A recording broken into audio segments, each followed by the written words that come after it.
is Mia Thompson, and I'm the author of Stalking Sapphire and the sequel that just came out today. Yay, Silencing Sapphire.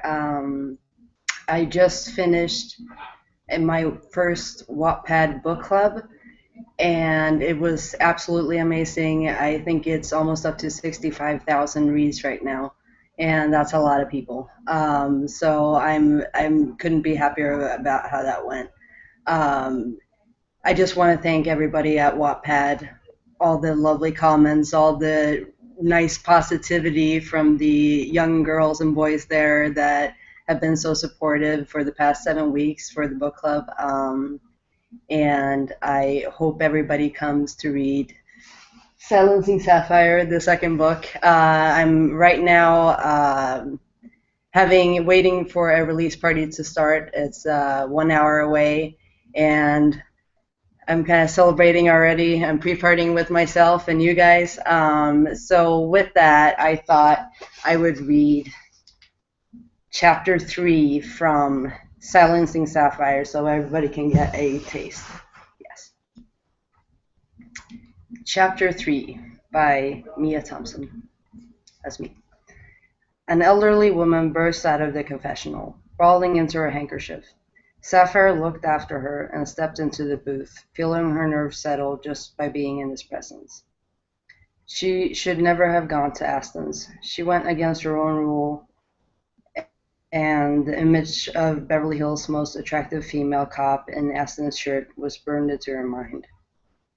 It had sent Sapphire running to her confidant, to the only person who knew she collected serial killers like her contemporaries collected songs on their iPods.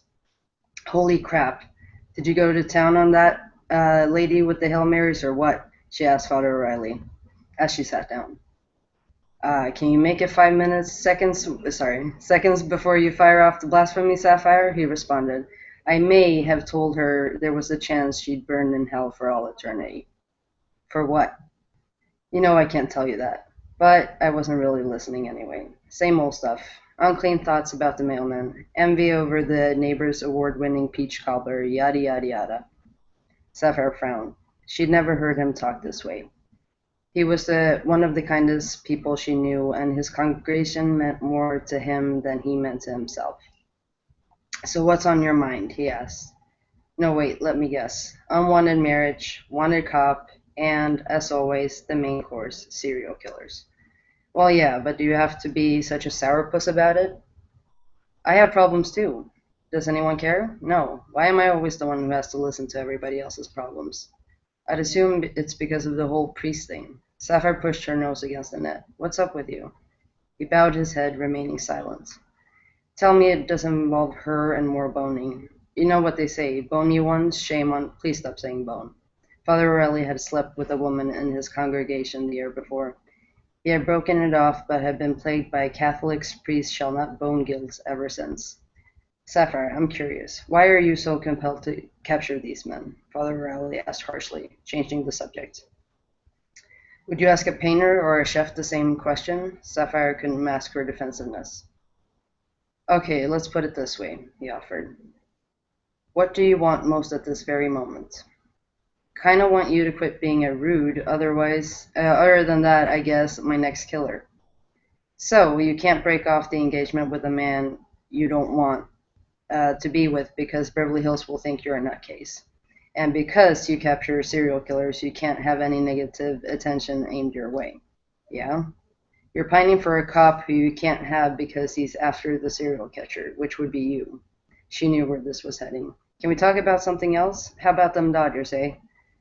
You do realize that all your problems can be solved by simply removing serial killers from your life, right? By stopping. But the only thing you can think about is finding your next catch. Sapphire scoffed. I can't just stop. Why? Because somebody needs to stop them, that's why. Sapphire was getting flustered. The cops handled it long before you came along. Ever ask yourself why you're unable to stop doing something that is not only dangerous, but also the culprit of the problems you always whine about? Sapphire grabbed her purse and stormed out of the confessional, slamming the door behind her. She felt sick when she reached the parking lot. Having her trust turned against her was something Sapphire expected from the people in Beverly Hills, not Father O'Reilly. She gave the door to her old Volkswagen 3 kicks and a knee. It responded to the code, allowing her to open the door.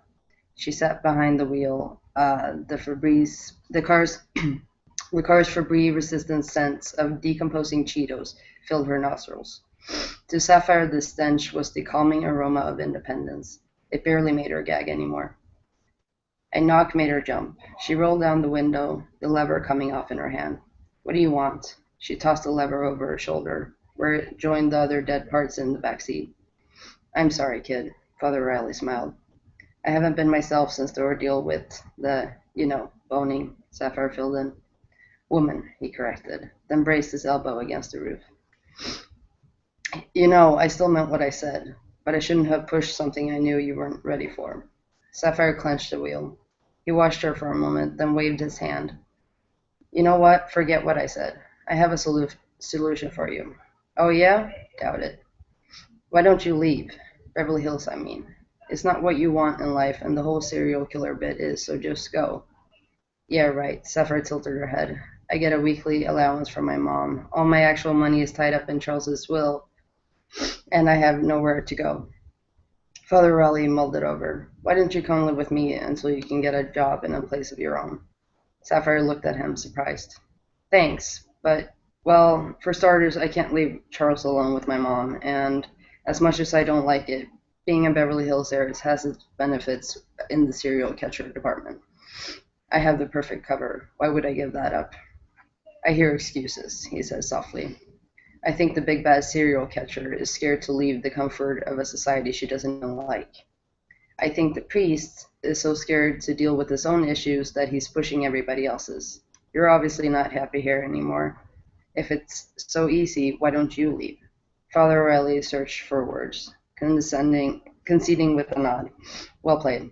I learned from the best, she said, putting the car in drive. See you next week? Right. Father O'Reilly gazed into the distance, lost in thought. Once she was on the freeway, the news came on the radio. She turned up the volume using a screwdriver, hoping for a new killer. A series of carnappings had been reported, the latest in Colorado. Sapphire smacked the radio off. If it wasn't California, she couldn't do anything about it. Even before the wedding chaos started, Sapphire was never able to leave without people noticing. Not to mention the paper trail that would come from flights and hotel stays. She was as chained to California as she was to Beverly Hills. She tried to focus on something else, but with the radio off, Father O'Reilly's interrogation was ringing in her ears. It wasn't the question of why Sapphire had the strong need to go after murderous men that turned her stomach. She had asked herself that more than a few times. It was the answer that scared her. Bit of champagne before the next section.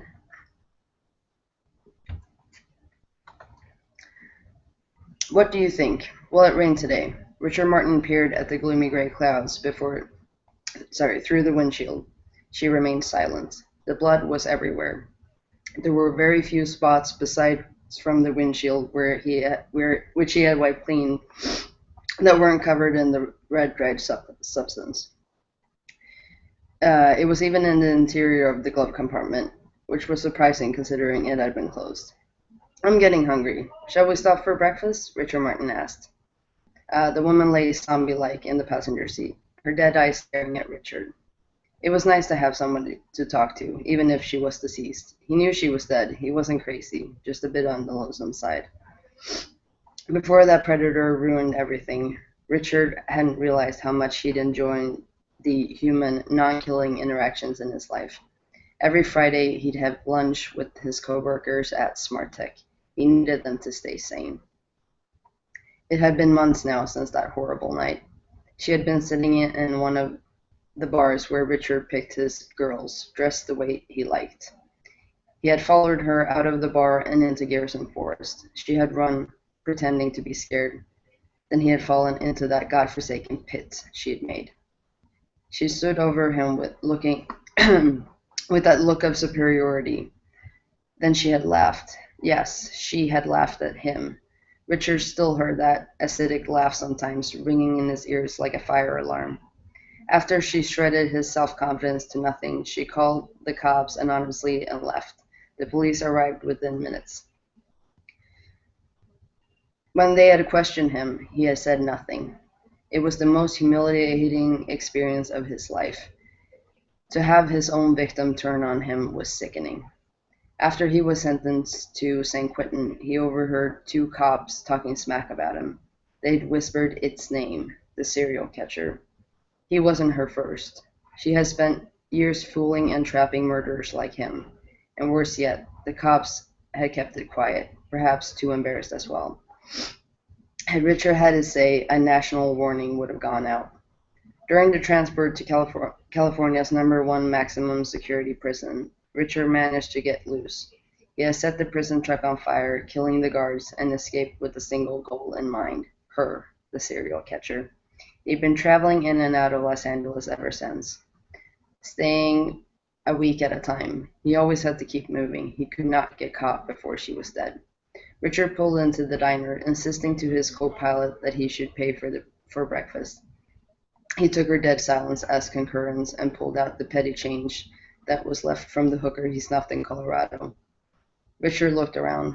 Was it Utah today? A few months back, all the states had blurred together. Same ever-stretching roads, same monotonous gas stations, same neglected motel. Wherever he was. He took a window booth and pulled down his ball cap to hide his face. Not because he was hunted. The fire Richard set had spread to the fuel tank, and the prison truck exploded in the vacant desert. By the time it was discovered, the guards' bodies had been cremated into ash. Since he had been chained inside, the police had assumed he was among them. Richard Martin was officially dead. But it was possible that someone would recognize him from the media circus of his trial. If they alerted the police the double-blade killer was still alive, there would be a manhunt. Richard's revenge mission was already difficult enough. He couldn't allow any more obstacles. He ordered his pancakes from a young waitress in a turtleneck. Yuck. How does she expect people to want to kill her wearing that? He gazed out of the window, feeling blue. How many times had he gone back and forth without result? Searching for a young, attractive woman without a name in Los Angeles was like searching for a grain of sand in the Sahara Desert. Perhaps a small voice in his head suggested, it's time to give up and run to Mexico instead. He could spend the rest of his days in peace, drinking margaritas, swimming in the ocean, killing unsuspecting senoritas. A year ago, that lifestyle would have sounded like a dream to Richard. His skills nowadays have seemed dry, boring. Maybe he was just fed up with Americans. He didn't want to give up. He wanted to demolish that cocky smile of hers and extinguish her ridiculing laugh. But he wasn't sure he'd even be able to, and Mexico was certainly looking tempting. A woman in a deliciously short skirt stepped out of a blue Chevy in the parking lot. A young, very much alive woman who was much more beautiful than the dead old ball and chain in the car. Richard's eyes followed her as she walked in. Restrooms? She asked the waitress, who gave her a key and directed her outside. The girl pulled out her phone, rolling her eyes. Dad, please stop calling. I'm almost there. She headed for the restroom. You're such a worrywart. Nothing bad is going to happen.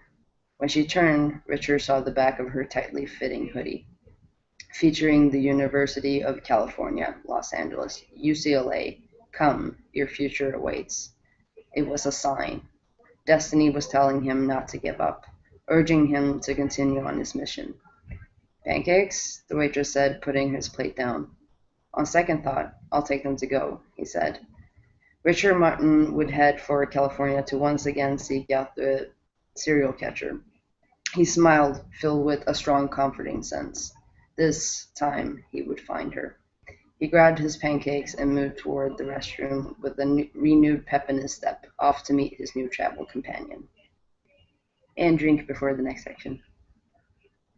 I'm preparing for the night. We have a lot of champagne and a lot of liquor to celebrate a hard year of, my husband's laughing at me, a hard year of struggling to get everything together, and this manuscript has been my breath. It's everything for me for the past year or so. This is very much of a relief night for me.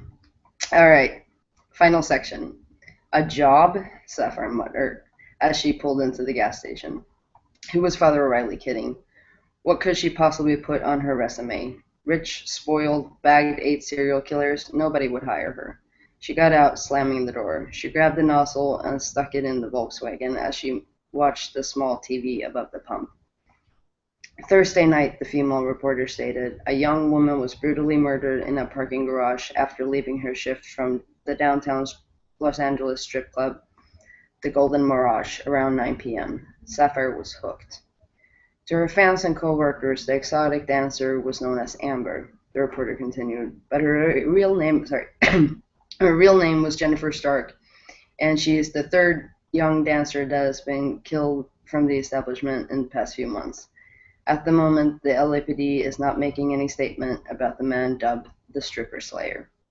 Sapphire was absorbing every detail, photo, and image. This was it. The colors and sounds around her faded as she focused on the TV screen. This man, the serial killer, was hers. Her gaze shifted from the TV to a guy at the opposite pump. He was rudely gawking at her, mouth open, eyes popping. Creep. Sapphire gave him her best stink eye, then looked down and realized what he was staring at. She hadn't let go of the handle, and the gas was pooling around her feet. Crap. She yanked the nozzle out and clambered back into the car, mildly embarrassed but extremely excited. Since she got stalked last year, Sapphire had, despite serious effort, caught no serial killers whatsoever. Zero, zip, zilch. Not even one little rapist. Now, Sapphire felt the familiar rush. Her senses sharpened, her mind focused. The stress of the wedding faded, disappearing to the sector where less urgent matters went. For the first time in months, she veered off toward Beverly Hills with a smile. Sapphire would do everything in her power to save the girls at the Golden Mirage. She would take his aim away from them and put it on herself. She would become his next target. Sapphire had done a lot of things to get her killers. Put on weird wigs, worn outlandish clothes, and faked accents. Never had she gone this deep undercover. Father O'Reilly was onto something after all. Sapphire Dubois, the Beverly Hills heiress, was about to get her first job. Yay! So that's it. That's chapter 3. For anyone who wants to read the first and the second chapter, they're still up on Wattpad, along with the Stalking Sapphire book club. I think it's going to be up for another couple of weeks.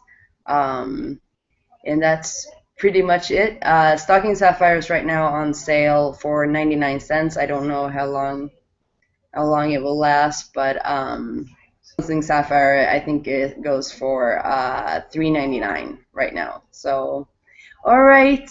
I hope everybody has a good time tonight, because I am going to. I'm going to celebrate like crazy. And thank you all.